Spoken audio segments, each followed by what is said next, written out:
Assalamualaikum warahmatullahi wabarakatuh. Saudara sekalian, dalam video kali ini saya akan menjelaskan kepada Anda menyangkut hal yang sifatnya mendasar dalam hukum internasional, yaitu mengenai subjek hukum dan sumber hukum internasional. Saudara sekalian, jika dilihat dari pengertiannya, maka subjek hukum internasional itu adalah pemilik hak dan kewajiban dalam hukum internasional.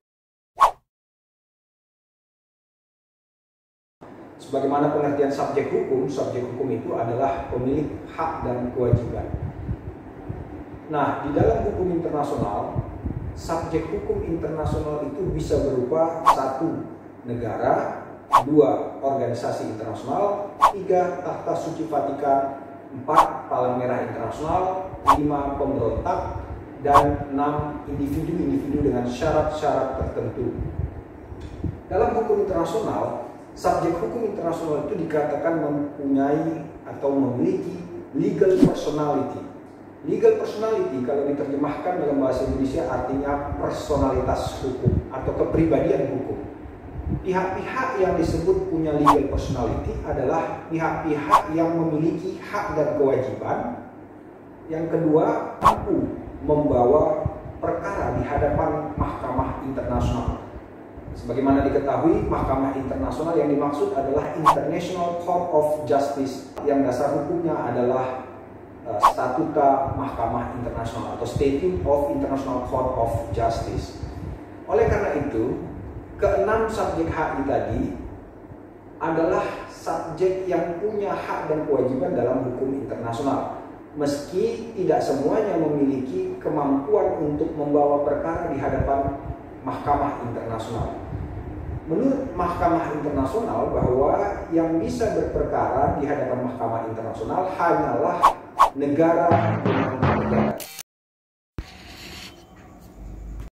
Jadi mahkamah internasional menutup ruang bagi subjek hukum lain selain negara untuk bisa berperkara di hadapannya.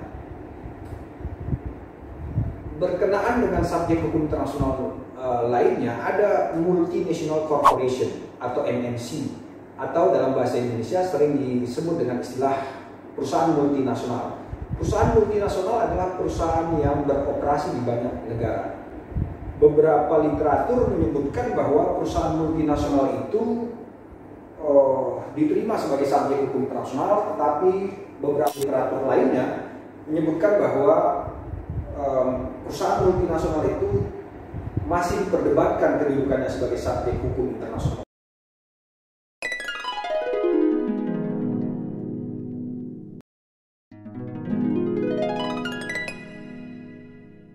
Oleh karena itu, secara final yang pasti bahwa subjek hukum internasional adalah yang 6 yang saya sebutkan tadi. Secara garis besar bisa dibedakan menjadi 2, yaitu subjek hukum internasional yang berupa negara atau state actor, dan yang kedua subjek hukum internasional berupa negara atau non-state actors. Non-state actors-nya ada 5 yang tadi saya sebutkan, yaitu organisasi internasional, Takhta Suci Vatikan, Palang Merah Internasional, Pemberontak, dan individu.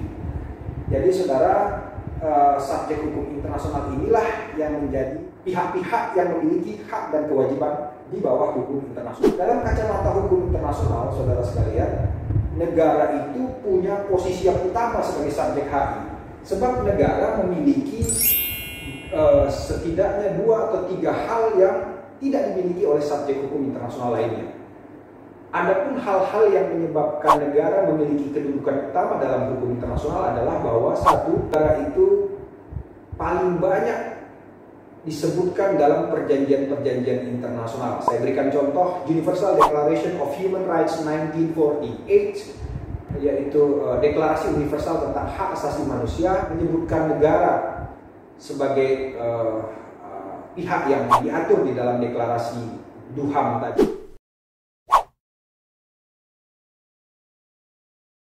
Juga di dalam Agreement on Establishing the WTO atau perjanjian pembentukan WTO, lagi-lagi negara menjadi subjek hukum yang disebutkan. Demikian halnya dengan International Covenant on Economic, Social, Cultural Rights 1966 atau International Covenant on Civil and Political Rights yang mana membebankan negara dengan hak-hak dan kewajiban-kewajiban tertentu di bawah produk-produk hukum yang tadi saya sebutkan. Kedua, secara historis. Kalau dilihat dari sejarahnya, hukum internasional itu awalnya memang hanya mengatur hubungan antar negara. Kita bisa melihat bahwa dalam sejarah perkembangan hukum internasional, awalnya hukum internasional itu mengatur hubungan antar kerajaan dengan kerajaan, baru kemudian berkembang mengatur hubungan antar negara dengan negara.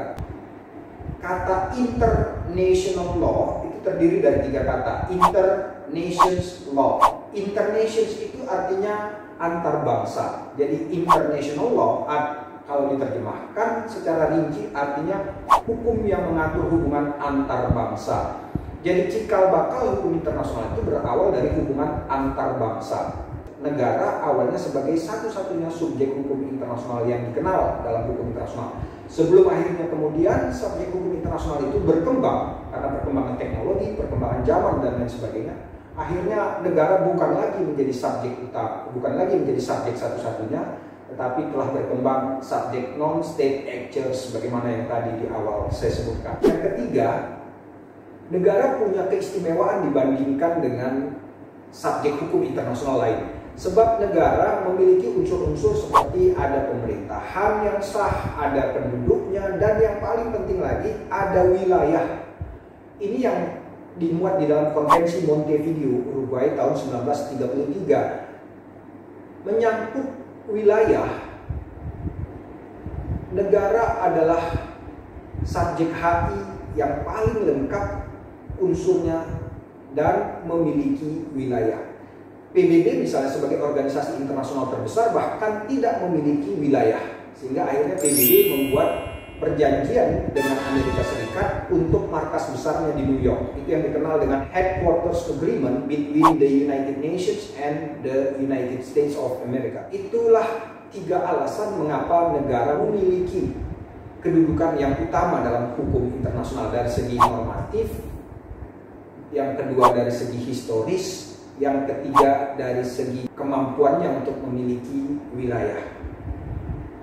Nah, kita beranjak ke pokok bahasan yang kedua, yaitu tentang sumber hukum internasional.